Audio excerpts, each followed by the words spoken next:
Most people believe that they're thinking, and in a sense, they are. Thoughts are happening all the time, but very few people were ever taught to notice how their thinking does actually work. And when you don't notice that, you can still be intelligent, you can still care deeply, you can have good intentions, and still keep producing the same outcomes over and over again. Now, this video isn't about being smarter. It's about noticing what's been running in the background the whole time. I want to start by saying something that might sound uncomfortable, but I don't mean it as an insult, including towards myself, right? I think about this enough that I'm sometimes just grateful I haven't gone completely off the rails yet. But understanding it has also become an anchor for me. It's helped make sense of things that used to feel very chaotic. It's like realizing you've been following a script that you never remember agreeing to. Hitting your marks, saying your lines, and wondering why the same scenes keep repeating. Most of us can tell you what's going through their heads. What's much harder, though, is explaining the why those thoughts show up at all. And that's not because people are unintelligent. It's not because people are lazy. And it's not because they don't care. Most people are genuinely trying to do their best that they can based on what they've been given. So the issue is simpler and much deeper. Most of us were never taught to observe our own thinking while it's happening. We were taught what to think, what to repeat, how to sound confident. So, if anything in this video feels uncomfortable, confusing, or strangely familiar, that's not a failure. That's the whole point. This isn't about being right, it's simply about noticing. Now, most people will say, of course, I'm thinking all the time. And that's true, you're absolutely right. Going to bed, brush my teeth. Before leaving for work, gotta give my spouse a hug. What do I want to eat for lunch today? What do I want to do later?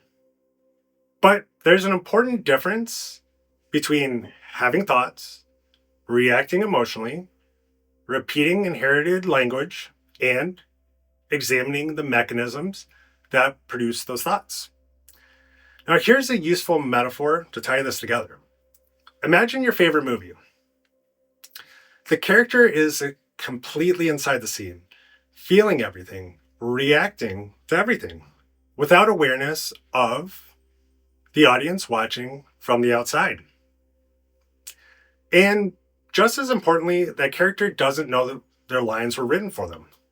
For most of us, our thinking is that character because we experience it from the inside. It feels like self-authorship, even when it's largely automatic. That doesn't make us flawed. It simply just makes us human. And this matters because this topic can easily sound elitist if framed poorly. This isn't a superpower.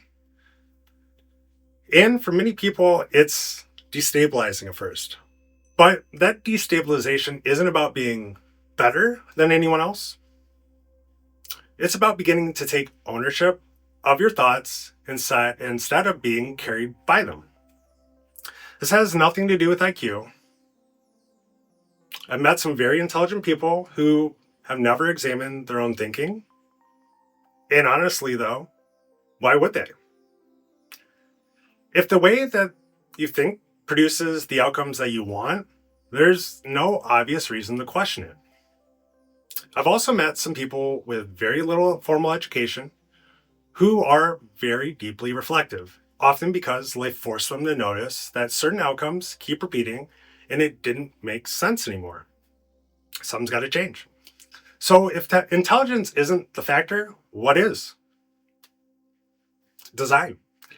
The brain relies heavily on shortcuts, automatic processes that allow us to function.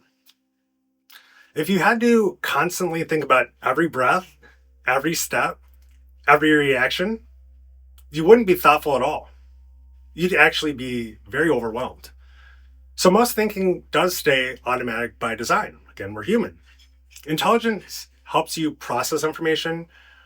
Reflection helps you question how you process it. They're different muscles.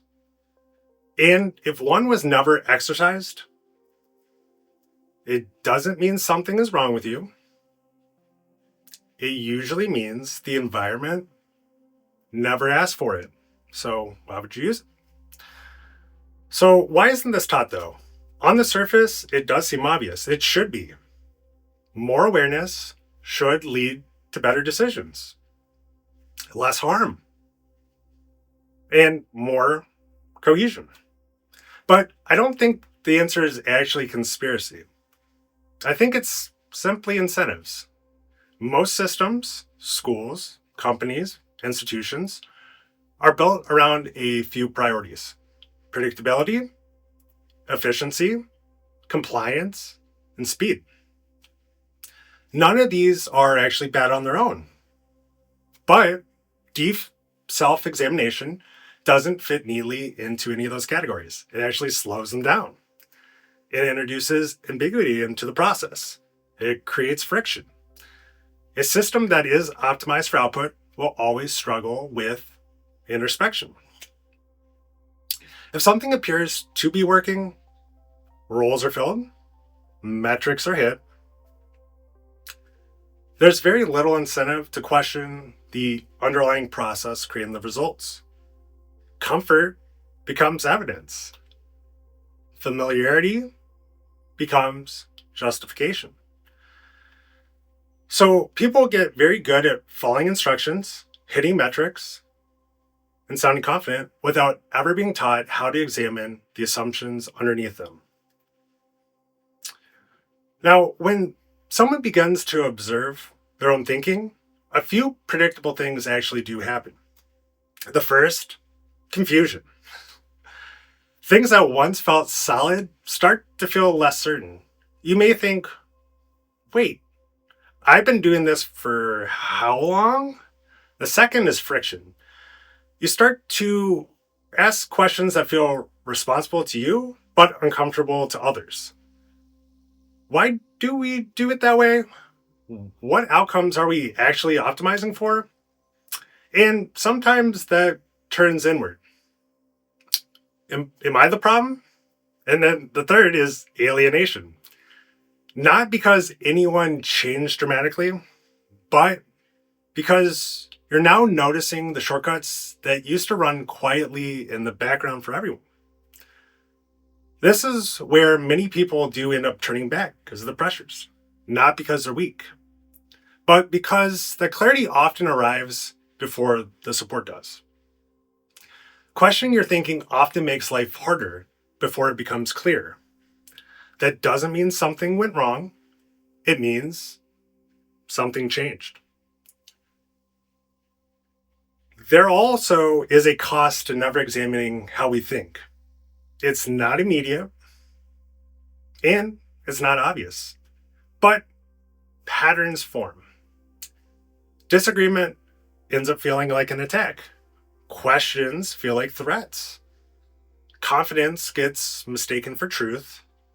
Emotions get mistaken for conviction. Systems become brittle. And they end up working until they don't. And when they need to adapt, they can't without breaking. We see this in politics, in workplaces, in relationships, and very easily online, where certainty and outrage are rewarded because reflection doesn't keep anyone scrolling. Not because people are bad, but because they're operating unconsciously. Now, I want to end without telling you what to do. This isn't an instruction manual because I don't know your life. However, it is an invitation, especially when something doesn't sit right for you, when decisions feel heavier than usual, when outcomes keep repeating themselves. So I'll leave you with this question. If you were never taught how to observe your own thinking, how would you know whether you're actually thinking or just reacting to familiar patterns?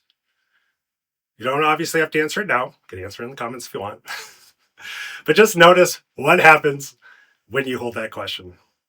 On that note, I appreciate you all for listening. I look forward to more discussions in the future. Have a great day.